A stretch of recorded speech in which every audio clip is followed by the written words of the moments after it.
If there was one thing that could be said for the Nephilim, it was that they cut disgustingly fine masculine figures. Shoulders broader than boars, thighs like tree trunks, biceps that could crush waynuts.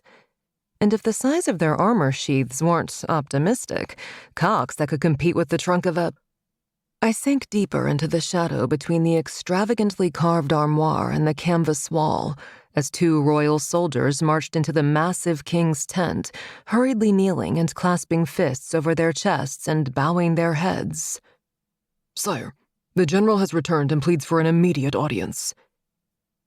I inhaled sharply. Malik was here? Finally.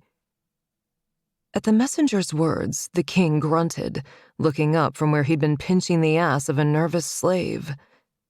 This disgusting pig of a sovereign appeared fit, strong, and relatively young, though I knew the angelic blood running in Nephilim veins kept their bodies from aging normally.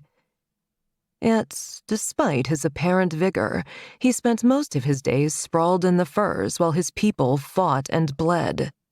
Today alone, I had already been forced to listen to his bestial howls as he inexpertly pumped his seed into one of his human vessels. Twice. Please, God, let the general distract the king. I cannot bear another round of hide the royal scepter. "Send him in," the king muttered as he let go of the slave who scuttled away.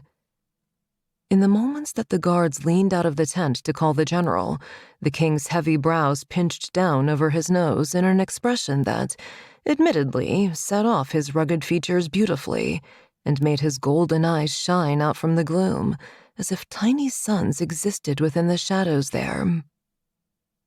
Then the tent flap twitched aside, and suddenly he was there. General Malik Handress. He must have come straight from the battlefield half a day's travel away.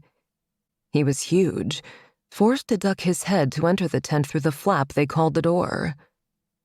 When he straightened inside, I instinctively drew back. The only male bigger was the king himself, and that pig didn't cut nearly as impressive a figure.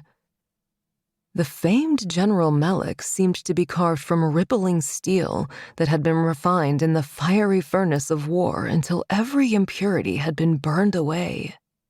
His hair was short on the sides with strange patterns shaved in, but the warrior's length, a thick chunk of hair that a Neph soldier left uncut from the day of his first kill in battle, flowed from a leather tie at the back of his skull, rippling behind him as he strode into the tent because he had made his first kill decades earlier. Though he looked much younger thanks to that angelic blood, Malik Handress was at least 40 in human years. As he started towards the king, every male in the tent shrank a bit. I drank in the sight, and my heart beat faster. I'd been waiting for this man, targeting him for weeks, wondering if somehow I had missed him in my constant traverse through the shadows of this camp. But no, there would be no mistaking anyone else for this creature. Malik Handress didn't just walk into a space, he possessed it. As Malik debased himself, folded his massive body to take a knee before the king, my mouth went dry. He was stripped to the waist except for the empty weapon straps crossing his massive chest. He had removed his weapons to stand before his ruler, and I grieved the loss. I'd longed to see the gleam of his famed twin spears rising behind him. The legends claimed he'd had those lances smithed entirely from metal, each of a single piece in an effort to stop losing spearheads in the ribs of his enemies. It was also claimed he notched the handles for every kill, and that his kills were so numerous, those nicks offered the traction needed for his grip on such a slick surface. Malik was the reason I was here.